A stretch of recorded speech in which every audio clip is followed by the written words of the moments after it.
Mary had a little man. We believe that all men are created equal. The magnificent mosaic that is America. From radio beacon to radio beacon. I have a dream. Change has come to America. Believe me. Help is on the way. Knock, knock. Who's there? It's a figment of your imagination. Randi Rhodes Show. Turn up your mind. I'm pleased to nominate Judge Jackson, who will bring extraordinary qualifications, deep experience and intellect, and a rigorous judicial record to the court. Judge Jackson deserves to be confirmed as the next Justice of the Supreme Court. I've met with the chairman and ranking members of the Senate Judiciary Committee, Senator Dick Durbin, Senator Chuck Grassley, and my hope is that they will move promptly, and I know they'll move fairly. History, everybody. No, I know she's not confirmed yet. No, I know. She's gonna get confirmed. She's gonna. That was my pick. As you know, hi, constant listeners. Hi, happy Friday, you bastards. This is, it's Friday, but it feels like war. You know what I'm saying? Can't really enjoy to the fullest extent. But then all of a sudden, Biden decided that in the middle of all this, turmoil and in the middle of all this death and killing and shooting and bombing and, ending the post-Cold War era in Europe and starting the first ground war that Europe has seen since 1945, just to pull a number out of my behind. It just doesn't feel festive like a Friday does because, Kyiv's under attack. The Russians are advancing. They're saying Kyiv could fall, Kiev could fall between 1 and 4 days from now and be under the Russians' control. I don't know. We'll have to wait and see. I think the Ukrainians were underestimated. I think the Russians are overestimated. We'll talk about that in just a brief moment. But first, let me just take a little pleasure in the nomination of Katanji Brown Jackson. I mean, this is such a stellar pick. This is, if you don't remember, of the three, which woman Katanji Brown Jackson is. She is the public defender. She is the one that started after clerking for Justice Breyer, who she would be replacing. And I just love that, that just the harmony of the universe there. She clerked for him as a young girl, and now that he's retiring, she'll be replacing. It's harmonious. It feels right. However, she then left and became a public defender. And the reason she became a public defender is because her parents were both public school teachers, and the public service ethic in her family is strong. So she could have done anything. She could have become a corporate lawyer. She could have joined any of the white shoe law firms. She could have been, a lobbyist. She could have done anything with this. She graduated from Harvard. And so after that, you get a clerkship for a United States Supreme Court justice. You can write your own life after that. I would say write your own ticket, but it's more than that. You could write your own life as a lawyer after that. And what did she write? Public defender on a piece of paper, and that is what she became. Yes, she didn't stay there for her entire life, and now she sits on the D.C. Appellate Court, which is the feeder court, if you will, for the Supreme Court.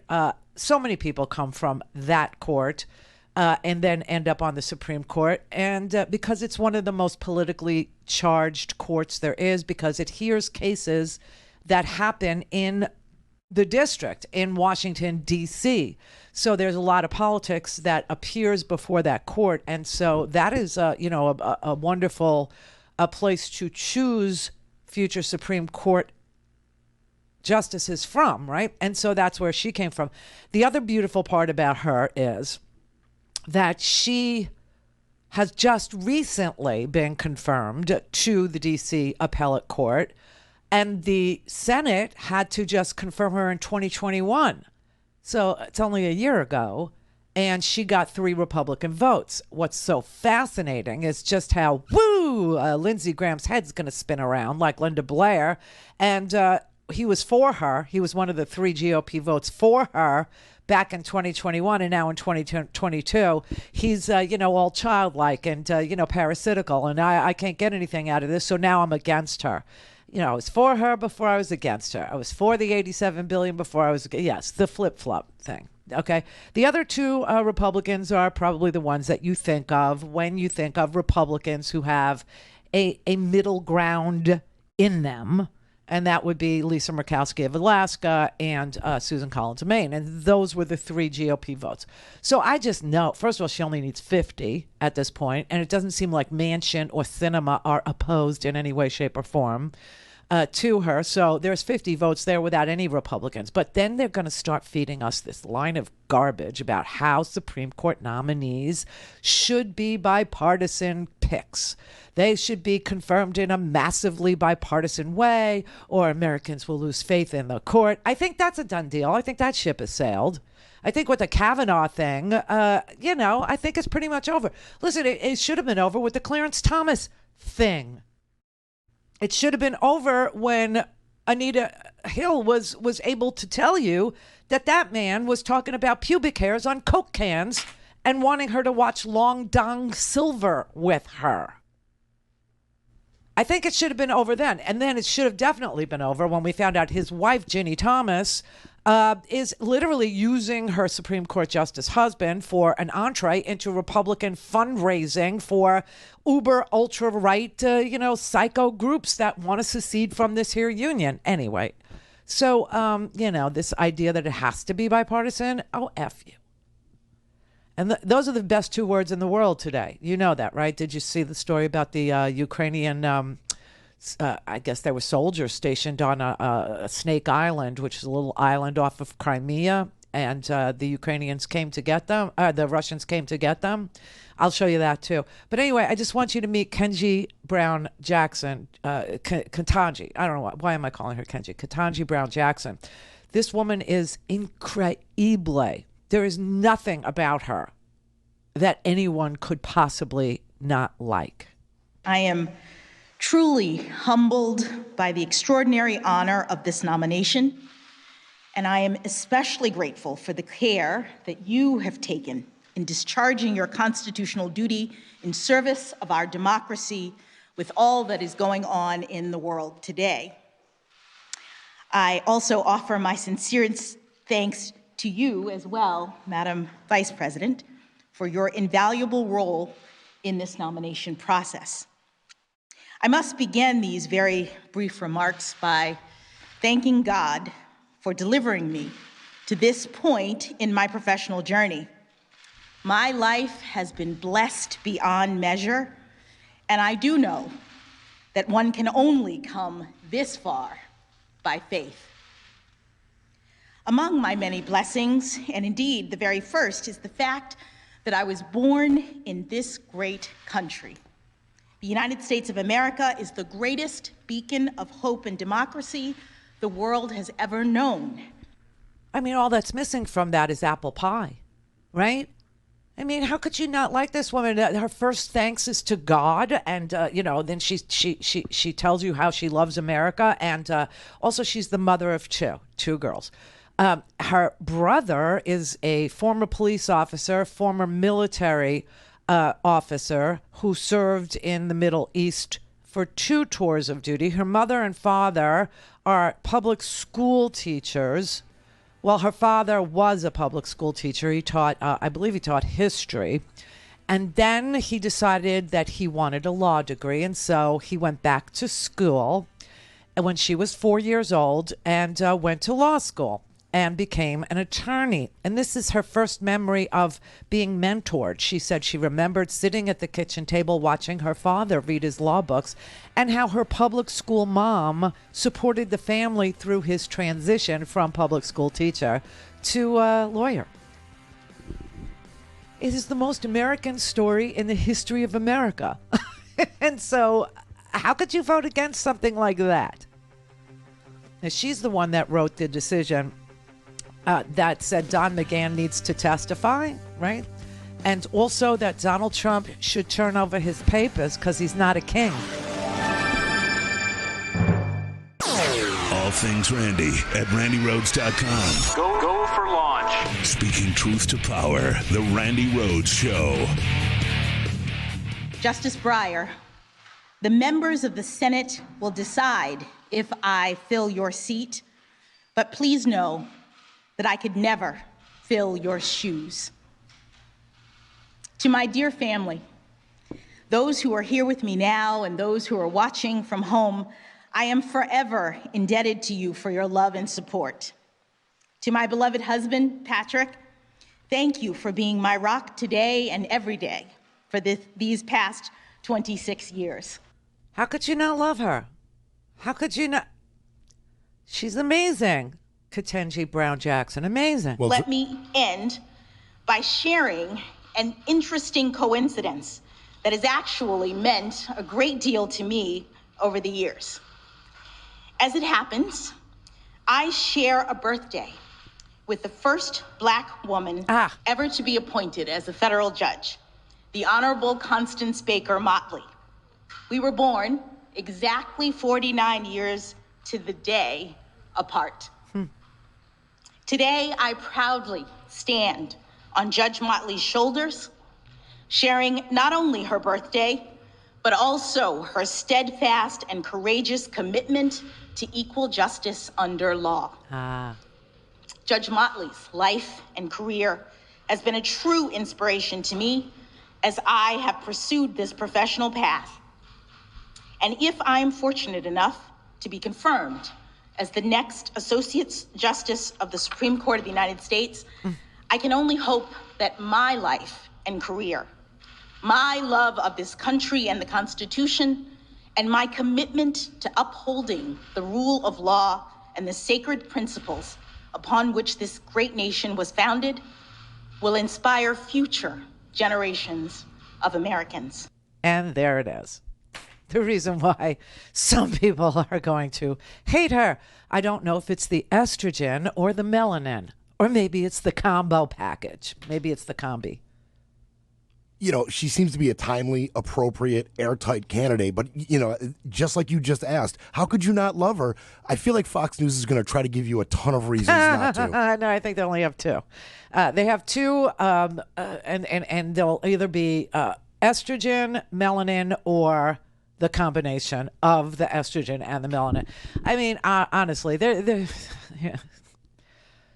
She would be the first Black woman to sit on the United States Supreme Court. It is historical. It is long overdue. She is the right person, regardless of the content of her hormone panel or the content of her, her epidermis. She is brilliant. She's come up through the ranks. She comes from a long line of public service. She obviously is a woman who believes in God and faith that guides her. She believes she's, received the blessings of God, but because she's married to a surgeon.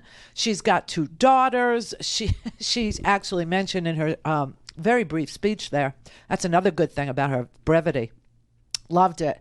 And reading her, just reading some of her decisions. And I have over the past few years, only because the cases that went to her were cases we all were talking about, like whether or not Don McGahn had to testify, whether or not Donald Trump had to produce his documents when Joe Biden refused to exert executive privilege over the previous president's documents, right?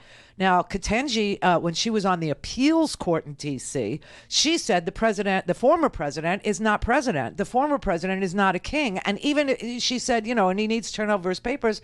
And the Supreme Court of the United States of America, the court that she hopes to be confirmed to, which she will be confirmed to, they not only agreed with her, but they just said, we don't even need to hear the case. There's no there. There's no reason to hear and that happened this week. They turned Donald Trump away. They literally ended the delay tactic that is Donald Trump's favorite one, and that's appealing cases and then appealing them. And the Supreme Court ended that gravy train of delay by saying, go away. Just go away. And, listen, this is the crazy thing. As historical a pick as she is, she's not going to change the ideological balance of the court. The court is, she's replacing Breyer. The court is, as you know, 6 conservatives and 3 not conservatives. I mean, that's kind of the makeup there, right? And so it doesn't change the balance of the court at all, at all. She's replacing Breyer, who is one of the 3 not conservatives, right? So it doesn't change anything at all on the court. So the 6 conservatives who have this awesome majority on that court told Donald Trump this week, go away. Leave us the F alone. We're done with you. You have no case here. You have no claim here. You don't have executive privilege. We have one president at a time. You're not it. And even if you were it, Richard Nixon's case is precedent. You can't conceal documents in the commission of a crime, or you can't conceal documents that Congress can show a legitimate need to see. They're co-equal branches. You are not a king, which is what she ruled at the appellate court level. This is an amazing woman who saw what the Constitution requires and doesn't require, who the president is, what executive privilege is, who it applies to, who it doesn't.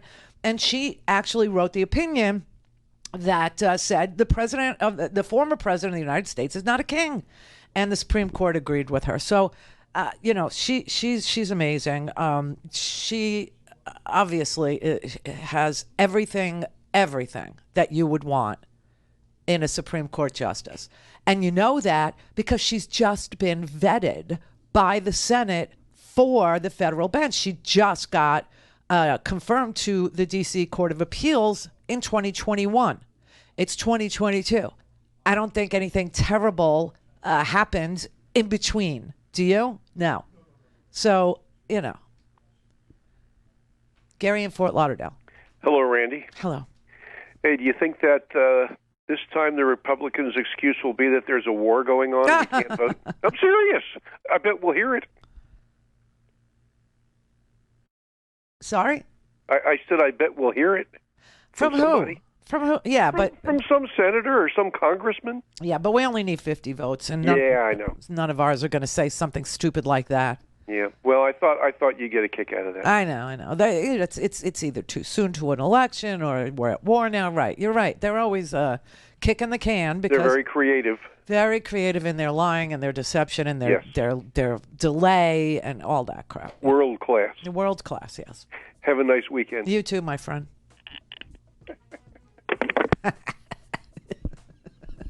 I heard that, Gary. I like Gary. I talked to Gary a bit. Gary's wife's name, and he's a good guy. Gary's a really good guy. His wife, Julie, who I've never spoken to, she makes handmade, gorgeous, gorgeous cards.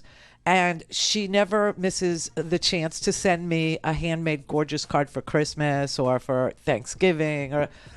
They are just wonderful, wonderful people who, like I said, you feel like you're friends with some smart dude. He's smart. He asks great questions. He's curious. He's busy, and yet he pays attention to every damn thing because he feels it's part of citizenry to do so. Got to salute that. All right. Are we going off to war now? I guess. Call in, connect.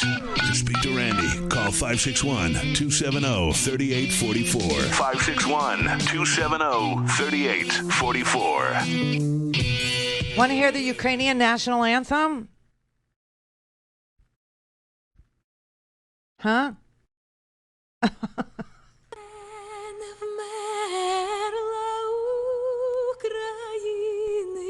Ні слава, ні воля, ще нам, браття українці, усміхнеться доля. Згинуть наші вороженьки, як роса на сонці.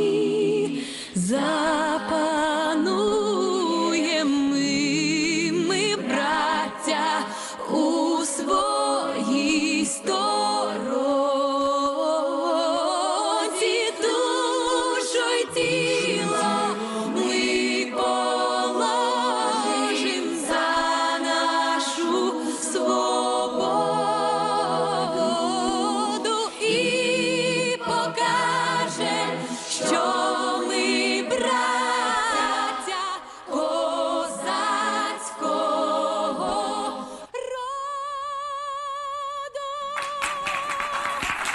Beautiful. Isn't it?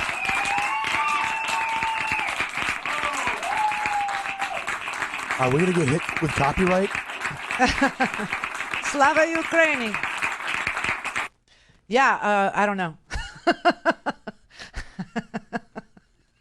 Can you imagine YouTube?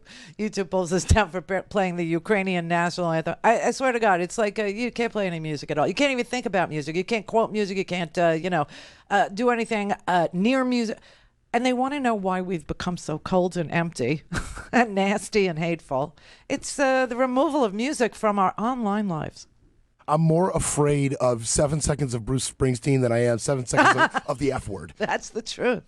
That is the truth. You know, we play other people's shows, and so there are people that don't, whose shows we love, you know, that we play clips from, who don't broadcast on YouTube and are free to play music. And we love to play their clips, but sometimes there's music in their clips, and Brett has to preview those clips before we play those clips in order to honor their work or to show you their work or to, help you figure out that there are other people out there that you could and should be listening to. But we can't all the time because they play, 5 seconds of Bruce Springsteen or 2 seconds of, Katrina and the Waves. So now you know who I'm talking about. And we can't. You can't do it. Because we're on YouTube, it's I'm not on Sirius XM, so I have to go and find all these different platforms to make up for that. Because Zerlina Maxwell hates me. It's just that simple, and I don't even know her. Never met her. I don't think she'd know me if she was in a room with me. Anyway, Brother David in Kansas. Happy festive fascist Friday. Yes. What are we gonna freaking wear for our festive fascist Friday outfit? I'm going to wear a gorgeous girdle, I'm sure, for starters. Yay to President Pop for Katanji. That's the best news I've had in a while. Yeah. It's the only good news we've had lately. I will say the Chauvin creatures, the officer Tao, Kung Lane, they all were convicted yesterday of violating George Floyd's civil rights. They will go to jail for the rest of their lives. So that's kind of cool, right? Right. And it doesn't bring George Floyd back, but it is at least the system working the way it's supposed to. Mm-hmm. Quick shout out to the chat room. You all know what to do. Tell 10 people who don't to go to randirhodes.com or freespeechtv.org. I should just tell you that someone in the chat room told me that you hate me. No, I don't hate. I don't know where that came from. I do. Disinformation. Exactly. I mean, we are all in this together, and we are all Ukrainians now. At some level. And boy, did I like that anthem. This whole thing with the music, it's just gotten so convoluted. Yeah, it's crazy. It's crazy. And here's the thing. I would buy a license so that the musicians would get, paid, but there is no universal license that you could buy. You just can't. You have to buy each song. You have to, and I just, it's too much. But yes, this idea that we're all living without music on our broadcasts, in our news lives, it's so ridiculously empty. I'm telling you, there's so many songs that go with what we're going through, and I used to play them, and I never had a problem, and now I can't. What's hard comes simple. What's natural comes hard. And that is a real thing. It's just like removing arts from the schools. The stuff that feeds our souls. Yes. The stuff that they're pulling it away. Little by little. I know. I don't get it. So one last thing. I have gotten hooked on Somebody Somewhere on HBO. You did. I was wondering. Yeah, I did not recognize her. I know from Bridget Everett. I know her. When I was an entertainment reporter, she's a big deal in the New York club scene, and that's how good she is. The other thing that show does, as someone who is at the moment in Kansas, they may film in Illinois, but they have a great production team because that is exactly what Manhattan, Kansas looks like. Yeah, no, it grows on you, that show. You have to watch at least 3 episodes, right. And that's all there are right now. So, but it does grow on you, and you start to understand, that that this is a life kind of like all of our lives, Sort of, and nobody is totally good and nobody is totally bad. Right, exactly. They're people. It's just people, just doing the best that they can. Yeah. Still more of us, Randy. I love you always. I love you too. And we will, with the people will keep coming. Thank you. I appreciate you very much. And I hope you always knew that and know that today. I absolutely do. Thank you. Mwah. All right. Patricia in North Carolina, how may I help you? Hi, Randy. How are you? Hi, good. You? I'm good. I just started to watch you, and I like your opinions. I think you're great. I'm an independent, and I'm going to. So am I. Okay, great. And you know what? I'm going to be honest with you. I want to know. Okay.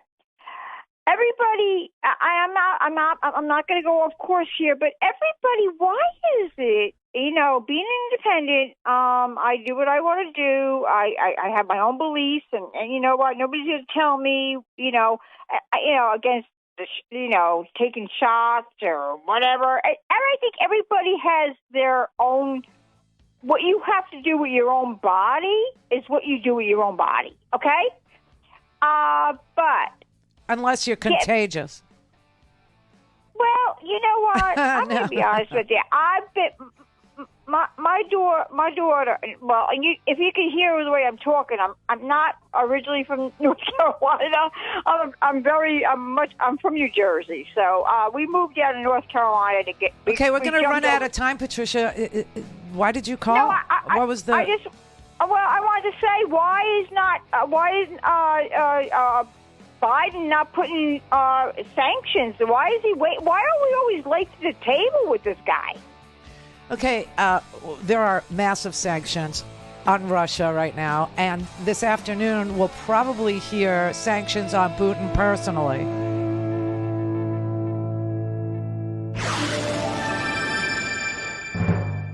This is the Randi Rhodes Show. To speak with Randi, dial 561-270-3844. That's 561-270-3844.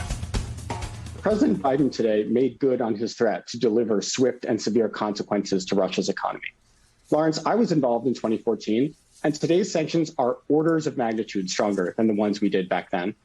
The centerpiece of today's package was a hammer blow on Russia's state-owned banks. Sberbank, as you mentioned, has 1/3 of all Russian banking assets, VTB, 15% of Russian banking assets, and together 60% of all Russian household deposits. By blocking them from the U.S. financial system, the Biden administration is unleashing financial dislocation in Russia. This will be pain that is felt broadly across the Russian economy.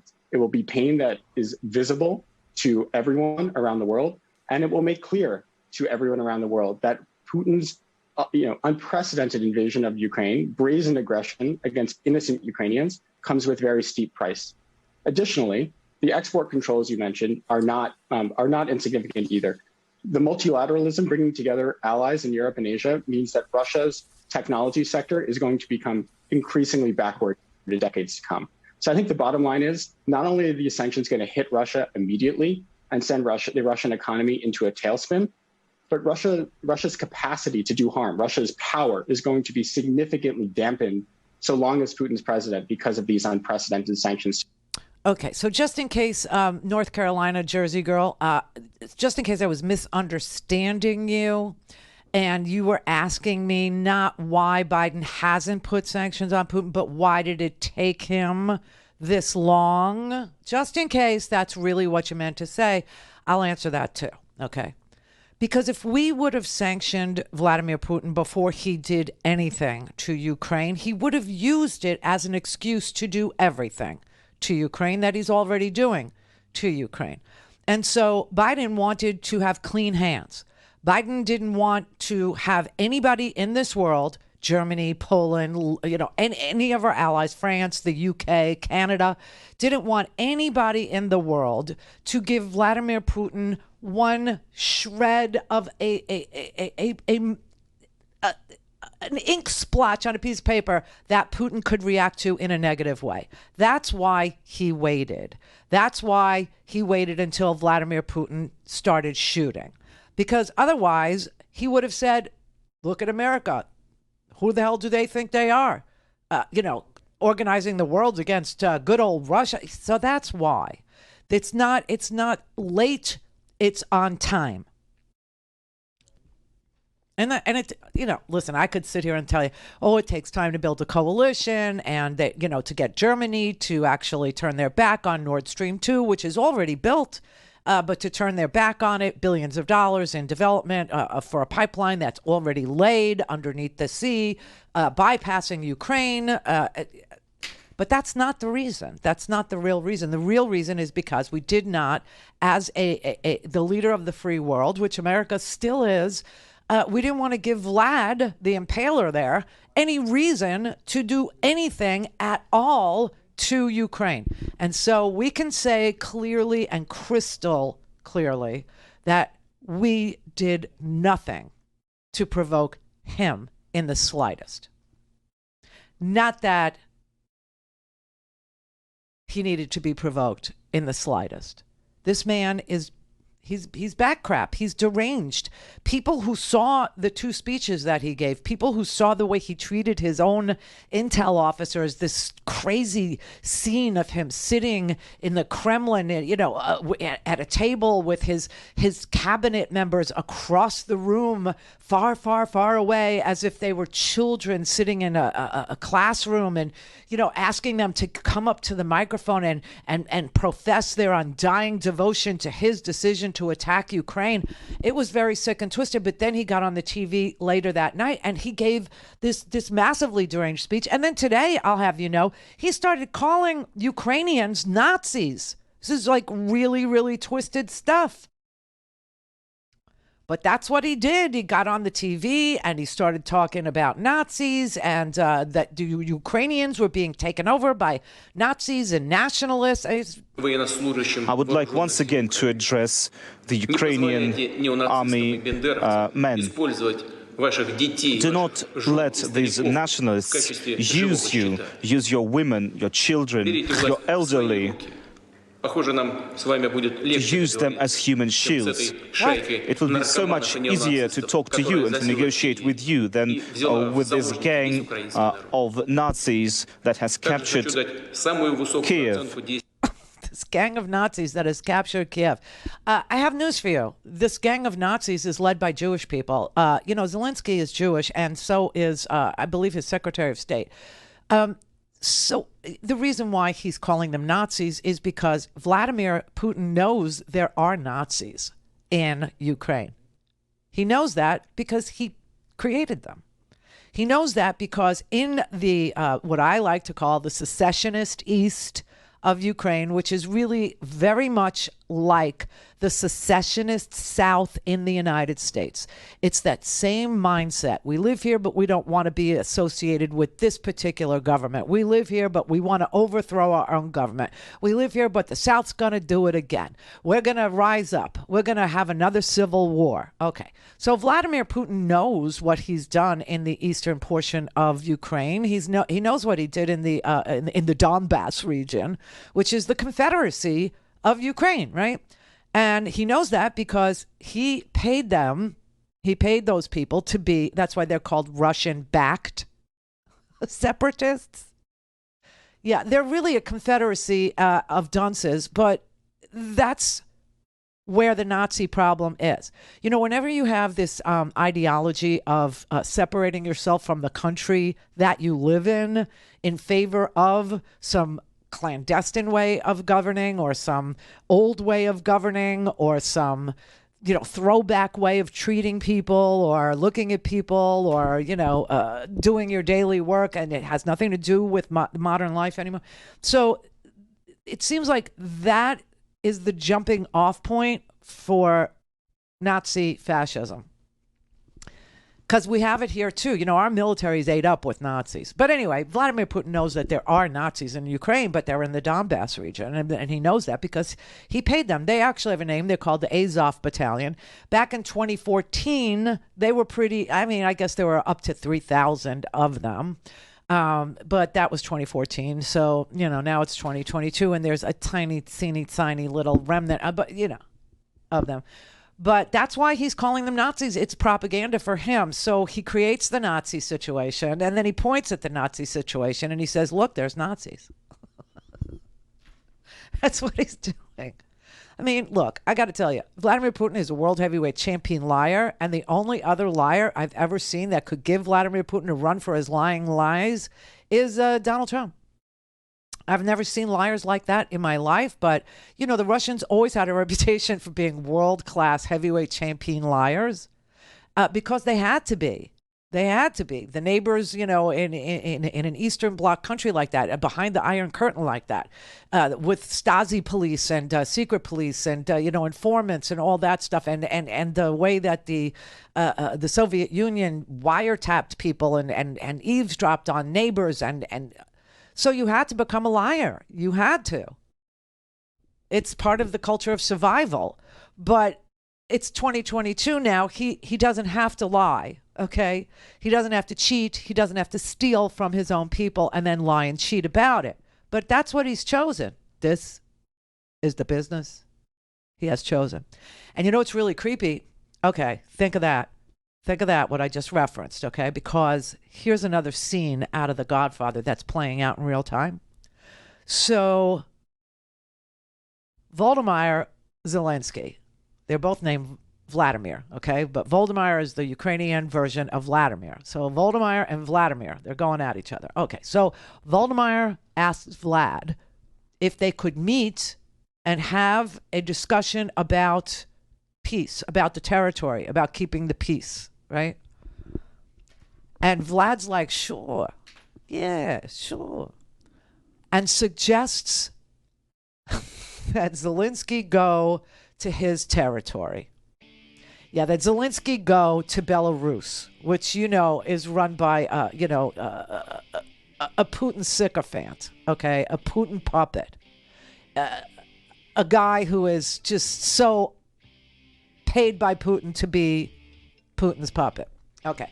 So he says, yeah, I'll meet you. You know, you should go to Minsk in Belarus. We'll meet there for your safety. Yeah. And in the back of my mind, all I could think of was the Italian restaurant in Brooklyn where Michael goes to meet, what's his name? We were just saying it right before the show. It's the police captain. Yeah? Okay. And, you know, there's a gun in the bathroom. What? Okay.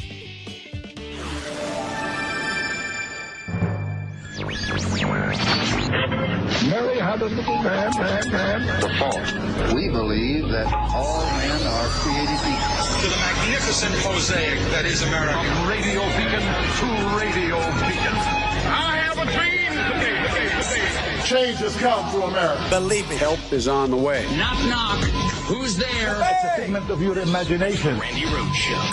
Turn up your mind. Glory, Spirit of Ukraine, shines and lives forever. Blessed by fortune, brotherhood, we'll stand up together. Like the dew before the sun, enemies will fade. We will further rule and prosper in our promised land. We will lay our soul and body for the cherished freedom. Cossack blood will raise the nation of the joyous people. That's so beautiful. They sang it in English. You know what's really amazing? The whole freaking world speaks English. Isn't that amazing? And we speak nothing. We get upset when we hear another language. Instead of saying, oh, I want to learn that, we go, speak English, which we don't speak. We speak American, by the way. The English will be very quick to tell you that. But the whole world speaks multiple languages, except for us. But anyway, that is a beautiful, beautiful song. It just is. And those girls, they have a video on YouTube. It's not new. It's an older video that they made in a better time, in a better day. Just sitting there, and there's many verses, just like there is to ours, but only anybody knows, the first verse of, America the Beautiful, or the Star Spangled Banner. There's many verses. Anyway, if you want to see it, just Google Ukrainian National Anthem in English, and I think you'll find it. All right, Jerry in Baltimore. Hey, Randy, let me turn the TV down. Thank you. Yep. Hey, with America always needs an antagonist. Do you think that Putin can actually bring us together to kick out the Nazis? And look, if Joe Biden takes 3 to 6 months to build up the troops, like Roosevelt did back for D-Day, I don't think there will be a... Well, we're not going to invade Russia, Jerry. I was with you up until the D-Day comment. No, we're not going in there. We're not going to do that. But what we will do is we will arm them with these javelin things that obviously now you see what they do. They kill tanks. And the Stinger missiles, that takes out aircraft, okay? And so we will arm them, and we will train them to do an insurgency. There's no doubt about it. But if somebody in Russia, some young 20-year-old kid, because they're all conscripted there, you understand, it's not a volunteer. Okay, so if you got some young 19-year-old kid, and already you can see that some of the battalions are surrendering. I saw that. Right? Because you know why? You know why? First of all, the Russian army is not fed properly. The Russian army doesn't have what to drink. The Russian army is going to have a tough time with supply lines and regassing those tanks. They're going to have a tough time with jet fuel and getting it where they need it to go. But the military already doesn't like the idea that they weren't told that they were going to be deployed to their neighbor, to their brethren in Ukraine to kill them. Ukrainians and Russians are as tight as, let's say, Canadians and Americans are. The culture is the same. The language is very, it's very near. You told them you're just going on a training exercise, and when they got there, go kill them people. What? Right, and they surrendered rather than do it. They said, nobody told us we were being sent to kill Ukrainians, and we're not killing Ukrainians, okay? And so... And I didn't mean D-Day as in we're going in, but all along the NATO border, let them know that you ain't coming this far. So what I was going to tell you is that if some 20-year-old kid is, programming the little, latitude and longitudinal information, to launch some sort of a missile, and he screws up just ever so slightly, and the thing lands, instead of in Lviv, it lands on the Polish side of the border, then all hell breaks loose, okay? That's when NATO is attacked. And that could happen because of a simple mistake, and that would be hellish, because Putin's already invoked the idea of nuclear warfare, right? He's already, and another thing that one of his his sycophants in his government was tweeting last night in Russian, but I have a translator. I don't speak Russian, I don't read Russian, but What is it, Google Translate? Yes, Google Translate works beautifully. If anybody was wondering how do you follow these conversations, you just copy and paste it into Google Translate. And that's on everybody's, Chrome. It's there. It's anyway. So I'm looking at it here. I'll show it to you. I don't know where it went. Oh, it was supposed to be the first thing here, and I don't see the image. But there's an image of the tweet. This guy literally tweets that you better be careful or we'll let the space station, the International Space Station, crash into America. Right? I mean, this is the kind of crap that they're threatening us with. Honestly, I was wondering about our NASA scientists over there in Russia and on the space station, because I put nothing beyond Putin. Yes, but you have to realize that just because he says to do it doesn't mean that the person who's getting that illegal order is going to do it. It only takes one, but I hear you. Right. Thanks for taking my call, Randy. You're welcome. So, I mean, you know, the psychotic nature of this man, don't let it be lost on anybody. He's crazy. He's a madman. And he's threatening some really strange stuff, like crashing the space station. And he actually said, well, you know, we could crash it into the United States. And then he told China and India, you know, maybe we'll crash it into you. I mean, this is nuts, but this is the sign that he knows he's losing. This is the sign that he knows that he isn't doing well, okay? And how does he know that? He knows that because he knows people are surrendering in his military to the Ukrainians, saying, we don't want to kill you. We don't want to have any part of this. He knows that. He also can look out the window. You know, Putin is from St. Petersburg, Russia, and he can look out the window in St. Petersburg, his hometown, and he can see these massive protests in St. Petersburg. They are large. And, you know, in Russia, if you are caught protesting, you know, he'll arrest you and imprison you, right? But look at this. This is St. Petersburg right here. Look at that. Now, that takes a lot of nads if you're living in St. Petersburg, Russia. It's amazing because I've been right there on that street. It's gorgeous. This is not what Russia looks like. This is what, like, the Tsarina built. Okay, that's how old these buildings are. This is like what, you know, Catherine built and stuff, and Peter the Great. But anyway, there are people all over the world protesting. Here in Miami, you know, we have a very big Ukrainian/Russian community, and the Russian and the Ukrainian community have gotten together, which is odd, but they did. They got together yesterday, and they said, we're against this aggression. This is not in support for Ukraine, the Russians said, and the Ukrainians said this is not in support of Russia, but we're all out here protesting aggression and killing of Ukrainians by Russians. You know, we're that. And the same thing, Brooklyn, where I grew up, there's a neighborhood like 2 seconds from my neighborhood called Brighton Beach. It's on the beach. It's totally Ukrainian, the whole neighborhood. People in Paris, people in London, people all over the world are out in the streets protesting. This is what Putin knows. This is what he's able to see. And that's why he's saying, I'll crash the space station. I'll crash it into the United States. 500 tons of steel crashing into the United... I mean, it's just so sad and sick and pathetic because people are going to die because he's mad. RandyRhodes.com. Go for launch. Speaking truth to power, The Randi Rhodes Show. A new audio recording has emerged purporting to show an exchange between Ukrainian soldiers on an island in the Black Sea and an officer of the Russian Navy. I want to show you a transcript of what was said.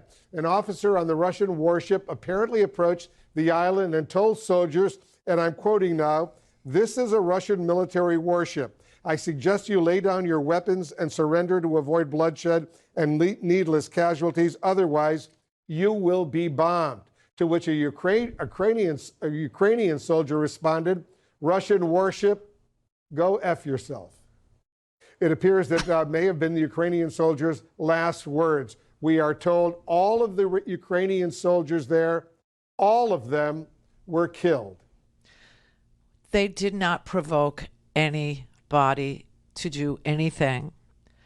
Vladimir Putin today is saying that whoever in Ukraine, and remember, Vladimir Putin picked a fight with the citizens of Ukraine, right? He doesn't want to fight the NATO military. He doesn't want to fight the United States. He doesn't want to fight Canada. He doesn't want to fight Poland or Germany or the UK or France's military. He picked a fight with the citizens of Ukraine. And today he's saying that if whoever the citizens are, whoever the soldiers are, if they don't surrender to him, not only will he kill them, but he will kill their families. He is a war criminal. Get that in everybody's mind. Everybody. And this war criminal, this man who is threatening to kill the families of soldiers, that includes wives and children, is somebody that's being praised by conservative media for the last, 5 years, 6 years. Don't forget, this man is a murdering killer who has threatened nuclear weapons, using almost the exact same words that Donald Trump threatens people with. You know, if Donald Trump said, like you've never seen before, there'll be consequences, you fire and fury like you've never seen before, right? Right? Also threatening to use nukes, right? Vladimir Putin says the same damn thing. Consequence like you've never seen before, like you've never seen. I mean, invoking nuclear holocaust, a mutually assured destruction of the world, of the freaking world.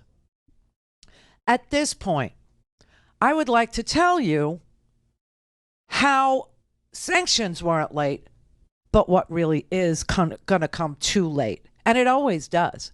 And I'm not exactly sure why it always comes too late and why this is always at the end instead of at the beginning. But if you recall, the last 2 wars, conflicts, whatever you want to call our interventions, because we don't have clean hands either. And let's not pretend that we don't know that. But at the end of the 2 wars we picked, okay, we picked one with Afghanistan and one with Ukraine, one with Iraq. Now, why did we pick a war with Afghanistan? We had nothing against the Afghan people. The Afghan people never did jack crap to you or me or anybody you know, even remotely. No. In fact, if anything, we owed a debt of gratitude to the Afghans who fought the Russians for 9 freaking years and literally bankrupted Russia, because they wouldn't stop spending money on this military extravaganza in freaking Afghanistan. And the Afghan people were like, we'd rather be dead than under Russian rule. And we will fight for every inch of our country. And they did. And then we decided, after 9 years of Russia losing to an insurgency, losing to an asymmetric warfare, because there's no way that they could withstand the Russian military, so they fought asymmetrically. They did an insurgency, right? And instead of thanking Afghanistan, we found a group of Afghans called the Taliban who actually gave a place to live to a Saudi Arabian named Osama bin Laden. This was the reason we had to go into Afghanistan and kill Afghans. It was just bizarre. It made no sense then. It doesn't make any sense now. And it will never make sense if you're a decent, intelligent person that that's what happened. But at the very end of 20 years of killing innocent people and bombing and strafing and being having to have bomb experts go in there to look for landmines, because that's what asymmetrical warfare is, right? We finally found the object of our hatred, Osama bin Laden, living in Pakistan, different country, and killed him 20 years later. Iraq, we decided we were going to shock and awe. We were going to bomb the crap out of Baghdad, a place where no one had done anything to you. And at the very end of that, all those years later, we found the object of our hatred, Saddam Hussein, in a hole in the ground in Tikrit, not Baghdad, in Tikrit, his hometown. We found him hiding in a hole in the vast wasteland of some farm and killed him. Why does that always come at the end? We're the war criminals. Now, there was plenty of reason to despise Saddam Hussein. He gassed people in a little town called Halabja in the 80s. Gassed children, gassed women. I mean, he was a war criminal too. But why does it come at the end? Why do all the innocent people in a country where they have no say over their governance, where they have no say over who lords over them or what they get or where they can work or what party they have to belong to in order to get work and feed their families, right? You had to be part of Saddam Hussein's Ba'ath Party to work there. I mean, this guy was a brute. He was a thug. He was a piece of dung on the bottom of everyone's shoe. Got it. Good. Get it. Good. Why does the hunting of him and the killing of him come at the end of 20 years? See what I'm saying? I hope you do. I hope you do. Because it can't possibly turn out well for Vlad. Okay? It never does. It never does. But he's 70 years old. You know that. And this is his last hurrah. And I think he's crazy. And I'm not the only one that thinks he's crazy. And he has put a target on every soldier in Ukraine's family. He has put a target on Volodymyr Zelensky and Volodymyr Zelensky's wife and children. This is a killer. This is an assassin. This is a thug. This is a mob boss. Yeah, meet us in Minsk, where you'll be safe. Meet me on my territory. And you know who I was trying to think of? It was Sollozzo, not McCloskey. But the two of them were at the dinner table in the Italian restaurant, Sollozzo and McCloskey. Right. And so it would probably be Putin and Lavrov meeting in Minsk where Zelensky will be safe. And this fantasy I had was that there's a gun in the bathroom and Zelensky excuses himself, gets up, goes to the bathroom, and comes out blazing. Just saying. It's a thought.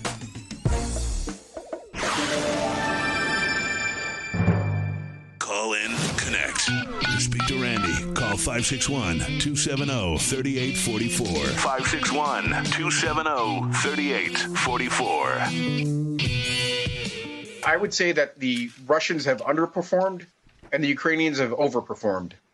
The Russians were supposed to conduct a massive shock and awe campaign, destroy Ukrainian command and control, destroy Ukrainian bases, air defense, air force. That did not happen.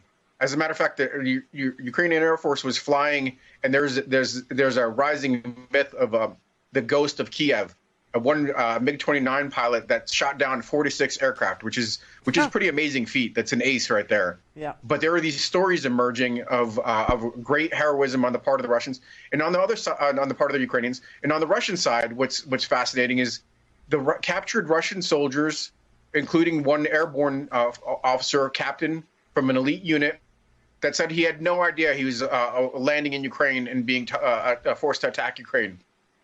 Stories about not being fed, not having sufficient water, not receiving any information on what they're supposed to be doing. The morale is quite low. Yay! These are not negligible factors. The fact that the Air Force is flying, the air defense is operational, means that they could sustain this fight.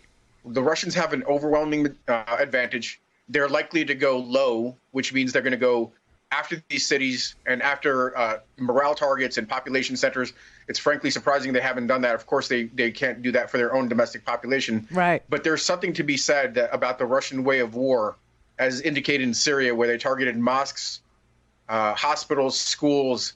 I don't necessarily see, when things go bad for them, as they're very early trending, that they don't go to much more devastating attacks.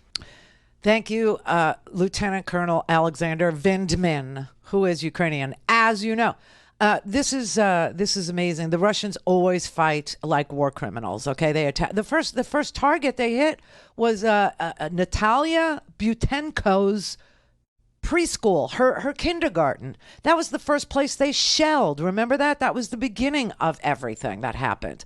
The first target he picked was a freaking school, a preschool, a kindergarten. I mean, these are just he's a madman. He's a psycho, and of course he'll attack hospitals, and of course he attacks schools. And yesterday they attacked a hospital, and yes, he'll attack churches, religious groups, synagogues, and there's a lot of synagogues in Ukraine, Odessa, which is a port city down south. Okay, it's a very Jewish neighborhood. Okay, it's a very very Jewish place. So this is just grotesque. So my only question is, why? Why does the war criminal always go last after all the innocent people, all the innocent children, all the innocent patients at a hospital get bombed by the madman? Why is that the priority here in the order of war fighting? I never understood it. I still don't understand it, especially after the last 2 wars we had. I didn't understand it. I mean, why would you subject innocent people to this kind of attack, this kind of, radicalization? Because that's what you get. Right now, the entire world is with Ukraine. The entire freaking world.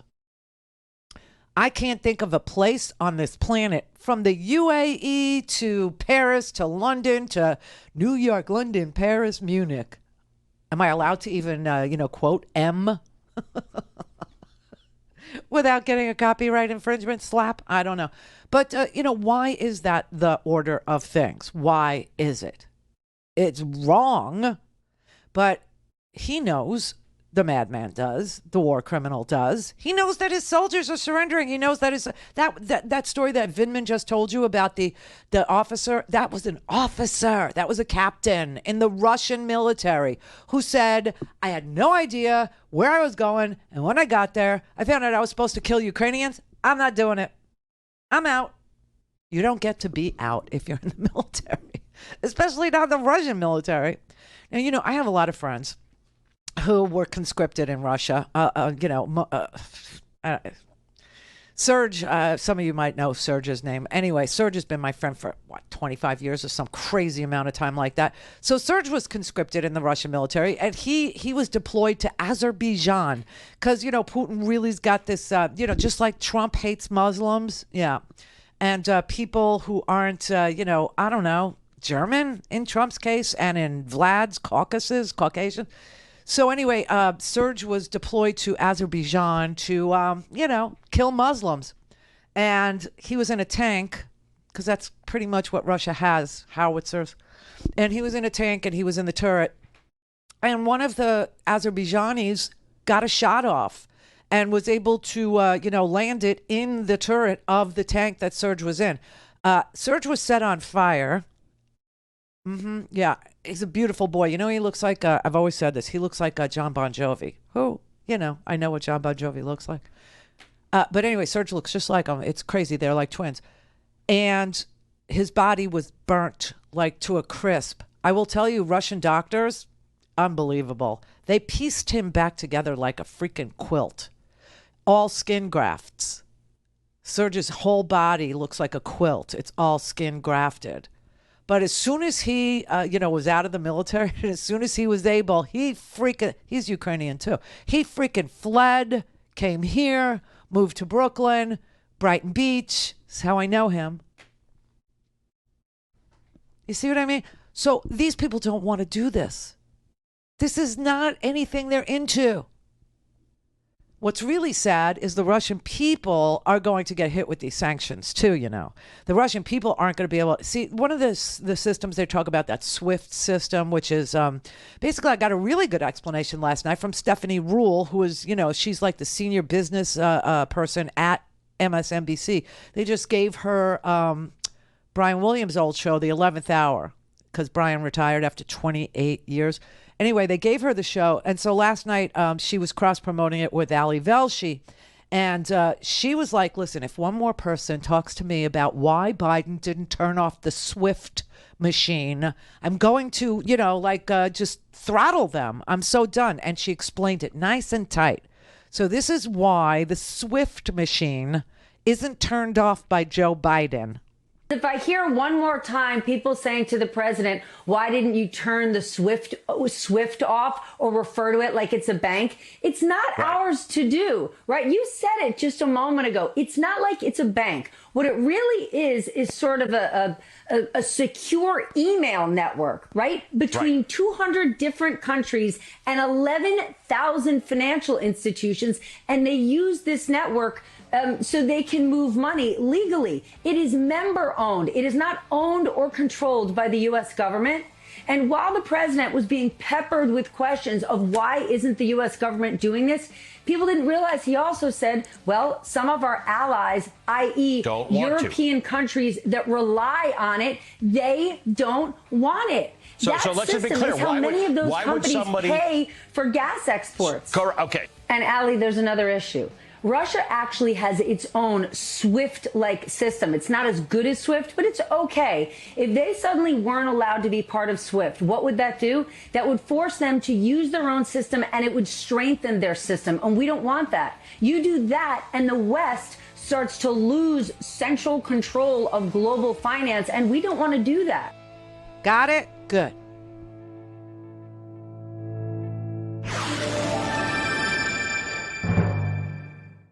This is the Randi Rhodes Show. To speak with Randi, dial 561-270-3844. That's 561-270-3844. Oh, there's news. There's more good news. Yay, we started with good news. We're going to end with good news. This is good. So the CDC says most Americans now no longer need to wear masks indoors. They say if you feel safer wearing a mask, by all means, wear a mask. But if you don't and you're not immunocompromised, you know which group you fall into. There's no need to wear a mask indoors any longer. Oh, God. We made it. Oh. Are you going to wear one? I think for a little while. Yeah, I know. You know what? You know when I'll stop? I'll stop when I go into Publix and I can see that I am absolutely the only one in here. Or I go somewhere and I'm like, look, I am absolutely the only one in here. Well, I had to take Alan to the vet today. He had a bad knee, and we got the surgery on the knee, and so now the other side's gone, which seems very common to me. Anyway, they made us wear a mask in there, and I have no problem doing it. I mean, if that's the way you want to run your business, then, by all means, I have a mask. I'll slap one on. But the only place other than that I still do wear a mask, because, I get my hair done every Wednesday. Angie doesn't wear a mask. I don't wear a mask. Everybody in there is vaccinated, though. It's a small shop. We all know each other. And every one of us girls decided we were going to go get vaccinated. There was one holdout, but I will say she's now vaccinated, double vaccinated. I think she may even be triple vaccinated. And so we're all vaccinated, every last one of us. So we haven't been wearing masks in my hair salon for a really long time, maybe 6 months, something like that. The only place I still wear one is in the grocery store at Publix, right? Because this place, Florida, is full of really, really spiteful, hateful, nasty, ugly people who will do anything to support Donald Trump, including cough on you, sneeze on you, wipe their snot on you, literally rub up against you with snot. I mean, it's just so vile. And they're mostly old people, so you kind of know they're vaccinated because they're old. I mean, old. But they're Trump supporters, and so they will do everything. They'll sneeze, they'll cough, they do what just to torture people, just to mock you or troll you or make fun of you or bait you or whatever. Yeah, that's it. They want to bait you into an argument so they can tell you how free they are and what a lemming you are. Yeah. So, listen, I had to actually tell Howard not to get into it with these people because, Howard, came here from Washington, D.C. He lived in Virginia, he lived in D.C., he lived in Maryland, like that whole area there. And then he came down here and he thought, he could have conversations with people as if they were normal, and found out very quickly they're not normal. And if you don't talk about something neutral like the weather, but you say, please don't cough on me, to a Trump supporter, they'll whip out their pistol. Do you know what I'm saying? So I have to tell him, no. You don't talk politics in the supermarket, even at the deli counter, and you definitely don't do it when there's drinks involved in Florida, because gunplay will ensue. So anyway, the supermarket is the only place I still actually wear a mask. Tomorrow, I always go grocery shopping on Saturday. So tomorrow, I make my rounds. I do my hair thing, and I don't wear a mask. And then I go to Publix and I do wear a mask. And then I go to my mom's and they make you wear a mask in her building. But then I get to her apartment and I take it off because she's triple vaccinated. I'm triple vaccinated. And actually at this point, she, wouldn't care one way or the other. She doesn't care anymore. All she ever says to me anymore is, I have lived too long. That's all she says. Hi, how are you? I've lived too long. That's pretty much the whole conversation at this point. So, but anyway, the CDC says if you don't want to wear a mask indoors, you don't have to wear one. If you do, please do, but it's not something that most people would have to do. So if you're courteous, if you're kind, if you're a thoughtful person, just know that if you see somebody wearing a mask, it's likely they're immunocompromised, or it's likely that the vaccines weren't available. I don't know. Just know that it's a choice and respect it. I'll be wearing mine tomorrow. But just in Publix. Just in Publix. All right, John in California. Hi, Randy. Hey, John. Second time call. Ooh, sloppy seconds on a fascist Friday. Okay. So I have a little happiness to impart on this story with Biden. He's, I think, doing a long game here that people aren't getting a full grip on. And I don't mean you, but I mean in general. Mm-hmm. He is actually, he suspended 80% of the Russian banking and left it to one bank or something. And then the SWIFT thing, I get now why SWIFT isn't as big a deal as we thought it was a couple days ago. Yeah. And also, you know what? If you turned off SWIFT, that would mean that the Russian people couldn't pay things like their mortgages, couldn't pay things like bills, right? And so it would have the most dire impact on the global economy, let alone people that, have done nothing to us. So, but yeah, that was a great explanation she gave. I really didn't get it until she put it that way. First of all, it's not ours to turn on or off. I thought that was very important. And she's the only person that said that. And and then the second thing is that the quickness of just turning something off in a global banking system would have the most devastating consequences unintended for people who don't who aren't participating in this thing. Well, so the long game, I see it as Biden and NATO and now the Russian people are all standing up, going, okay, we're down with this. And allow his misery to fester because he's going to be locked in a pig pen with no one to wrestle with, right? Someone wants to get in, right? Mm-hmm. And no one's going to wrestle with him. And so he's going to be locked in there, spinning around, trying to. Oh, and Ukraine should get Zelensky and his cabinet, his top guys, out and secured in Germany. He won't. He won't leave. That's the thing. Is he said he actually said that he wants to be with his people, and he literally said he knew that he was target one, his family was target two, but that he would stay. According to our information, the enemy has marked me as target number one. Mm-hmm. My family is target number two. They want to destroy Ukraine politically by destroying the head of state. Right. We have information that enemy sabotage groups have entered Kyiv. But he did say, I'm not leaving. I'm staying with my people. And today he filmed himself on the street of, I don't know what city he was in. It might have been Kiev. It might have been, Mariupol down south. I don't know. But anyway, he filmed himself on the street, not wearing a suit, but, wearing an army green T-shirt, hanging out on the street, saying, I'm here. I'm with my people. I'm staying with my people. Yeah, just like Trump would. Yeah, just like Vlad does, right? Hangs with his peeps. Yeah. It's hysterical. No, and Vlad's going to run to Switzerland or some neutral country and live out the rest of his days unless, we get serious about what do we do about war criminals ahead of the crimes. After he's committed a few war crimes, don't you get a heads up oh, he's a war criminal. Oh, he's threatening to crash the International Space Station into the United States.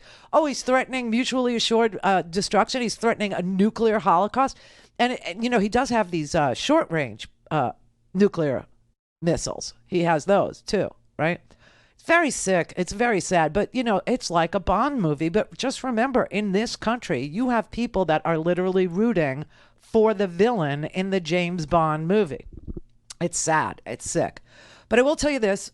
We should kick Vlad out of everything. There's no question in my mind that the United Nations... Now, here's the crazy thing. Vlad does not deserve to be in the United Nations, period. But he has the rotating presidency of the United Nations. They are in charge of the National Security Council, so that if there was a resolution introduced by all the other National Security Council countries, China is one of them, Vlad could veto it, kicking him out of the UN.